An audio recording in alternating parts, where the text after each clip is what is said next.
Hey guys, Albert here with Mainland Cycle Center. Today we're going to take a look at the 2020 Kawasaki Z900 ABS. And so you'll notice that our background's a little different today. We're not outside, but we're inside on the showroom floor here at Mainland Cycle Center because I really wanted to get this video made for you guys. Been getting a lot of requests for it. A lot of people wanting to stop by the dealership to see the new Z900, and we just haven't had them.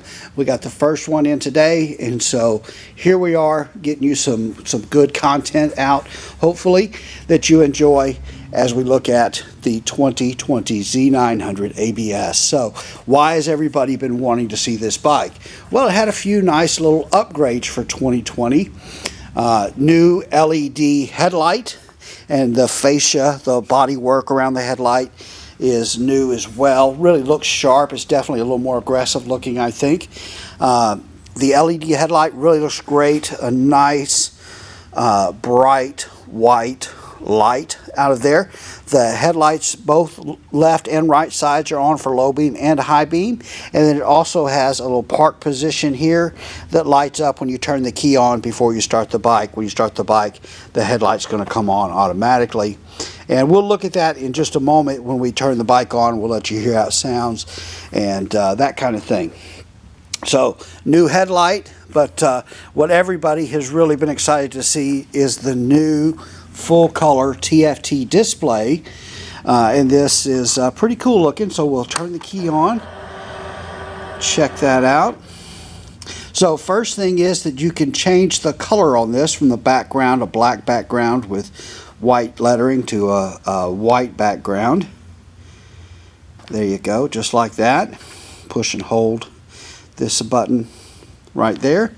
And then also new for 2020, you'll notice the handlebar control. If you have a Z900 now, you didn't have this up and down arrows with the select, and this is to adjust the new traction control and power mode settings that you have on the Z900. So now with traction control, and it's not just a basic traction control, it has 3 different modes for traction control and 2 power modes.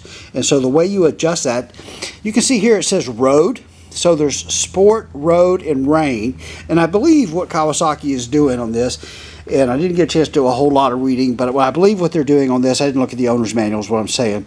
But I believe what they're doing here is if you put this on road mode, that's going to probably put you in full power and traction control mode 2.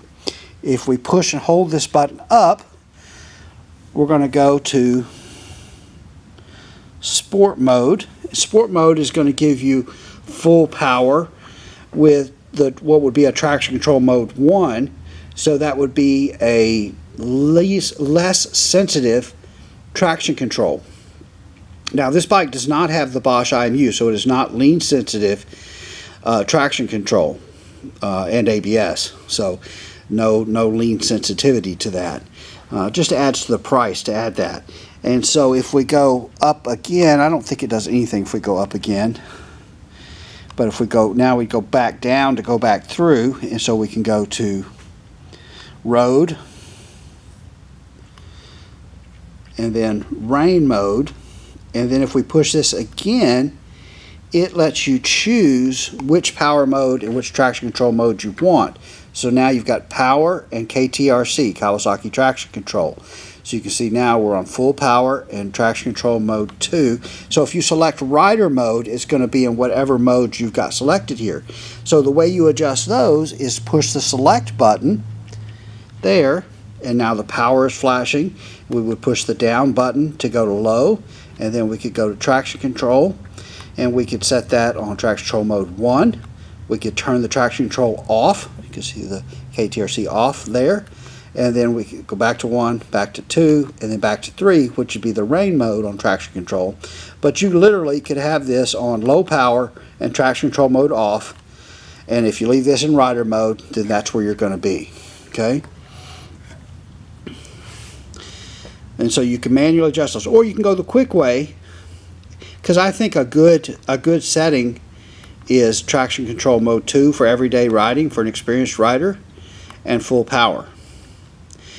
But I think it's a good idea if you are in the rain, it could be cold, wet, helmet's fogged up, to just select that rain mode, and that'll put you in low power and the most sensitive traction control, which makes a lot of sense, right? So pretty cool. Pretty easy to adjust. This also has a shift light. Now I went into the menu prior to making this video and I set the shift light at 3750. So just right as we get close to 4,000 RPM, you'll see this start to flash. I'll crank it up in just a moment and I'll do that for you. Another thing that this bike has is a app that you can download to your smartphone called Rideology, the app from Kawasaki, and that lets you connect. So you can go in and actually change these power modes, ride modes from your phone. But you can also do some ride logging. You can also keep track of your service intervals. It has a little service warning about. You can go up and clear those and let it know that you've done that service. And so pretty cool stuff with that app. And so the app is pretty cool. I really like the ride logging on there. It's fun to maybe see where you rode last time you rode and that kind of thing. So let's go ahead and crank it up and we'll take a look at those headlights. We'll show you the shift light and then we'll just get a little listen for the sound. This bike's not particularly loud, and you know, a lot of times it's hard to tell exactly how one of these bikes sound on the microphone on these cameras. So take it with a grain of salt, take it for what it is. We'll do the best we can, okay? So let's crank it up.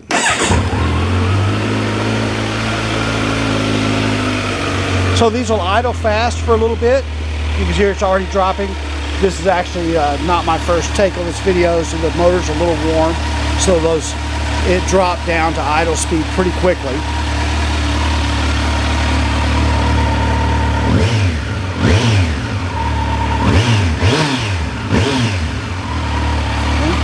There's that nice, bright LED headlight. And then if we turn the... So when you turn just the key on before you start the bike, you'll have those little position or park lights on. And then when you start the bike, you'll see what we saw a while ago. The headlights on. And then when you turn your high beam on, there, you'll have those bottom two lights on as well. So that's everything on. And then it does have the high beam flasher right there, so you can flash the high beam. And then it also has hazard lights now, so you can turn on the hazards, get all four turn signals flashing. But yeah, it sounds good. It's not loud by any stretch of the imagination, but it has a real nice sound to it, of course. Let's see. Let's talk about a few more things on the bike. A little technical stuff. 948 cc inline four-cylinder, dual overhead cam, 4 valve per cylinder. 16 valves total. 6-speed transmission. This does not have the cassette type transmission that we see on some of the other Kawasaki's, but what Kawasaki did do with this one is 6 gear has a little bit of there's a bigger spread in the ratio between 5th and 6th gears. And what that does is it lets the, if you're at highway speeds, should give you more speed with less RPM. So it should make this bike very comfortable riding down the highway, nice low RPMs. And then of course if it's time to get it, you would pull the clutch and downshift and catch a little lower gear to get a little more in the power band. But for just cruising down the highway, that 6th gear is going to be very pleasant on this bike. 2-piece seat. There, I like the pattern on the seat. It's kind of organic, almost like a skin looking deal. Of course it's vinyl, it's not leather. And it's just a pressing on that vinyl, but really a little different texture and look to those seats. I love the color on this bike, this black, gray, and green. Great color. There's going to be 2 colors for 2020. You're going to have this color, the gray, black, and green, and then you're going to have a blue and silver. Now this one has an MSRP of $89.99, the blue and silver, which is a very sharp color, I must say, just looking at the pictures. We obviously don't have one yet. We just got this one today. But the blue and silver really does look sharp, and I don't like blue on vehicles for whatever reason. Just I'm funny that way. But so it would take a lot to get me away from this black and green. But the blue and silver really looks sharp, but you're going to pay $300 more, $92.99 MSRP, for the blue and silver. Adjustable levers, both sides, so you can adjust the reach from the grip to the lever with this little dial on both the clutch and the front brake. This is the clutch, that's the front brake. Take a look at this side of the motor. little piece of plastic body panel down there. Kind of a matte finish on the swing arm. The frame is not real glossy, but it's not matte either. And I like the glossy paints much better than the matte finish paints, to be honest with you. I like to rub on my bikes and keep them nice and polished up. This has dual 4-piston calipers on the front with those semi-floating pedal style rotors. This is a 41mm inverted front fork with adjustable spring tension and rebound dampening, so you can adjust the spring preload and the rebound dampening on there. Kind of a cool little pattern there. Nice Kawasaki emblem. Also a helmet lock. I don't remember last year's bikes coming with a helmet lock. Maybe they did and I just missed it. LED tail light. We'll turn this key on. The LED tail light kind of has a Z pattern to it. Really looks pretty cool. Horizontal backlink rear shock on these, and it is also adjustable for rebound dampening. There's your rebound dampening adjustment. And then right up here, those little nuts on top of the spring, you would use that to adjust the spring tension, either softer or stiffer.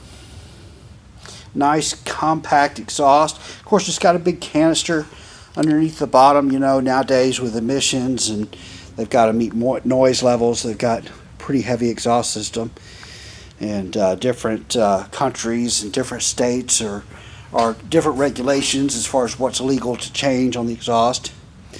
But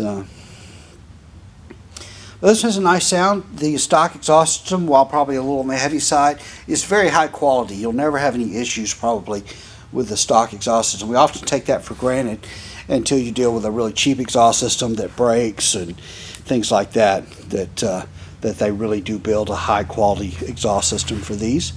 The fit and finish on this bike, really great. I'm trying to figure out what I forgot to tell you. A 4.5 gallon gas tank. This has a steel trellis frame. One of the new things for 2020 is Kawasaki did make a few changes to the frame. They stiffened up the frame in this swing arm mounting area. I don't know that you'll feel that a whole lot when you ride it, but while we're talking about what's new, we might as well do that. But a steel trellis frame, 463 pounds for the ABS model, and that's curb weight, so that's with fluids, so with a full tank of fuel and everything. So this bike is pretty nice and light. Pretty low seat height for a sport bike, 31.3 inches. I'm a 30-inch inseam, and this bike's really not a problem for me. You know, some of these bikes are tall, and it's an issue if you're like me and on the shorter side. But this one's not a problem at all.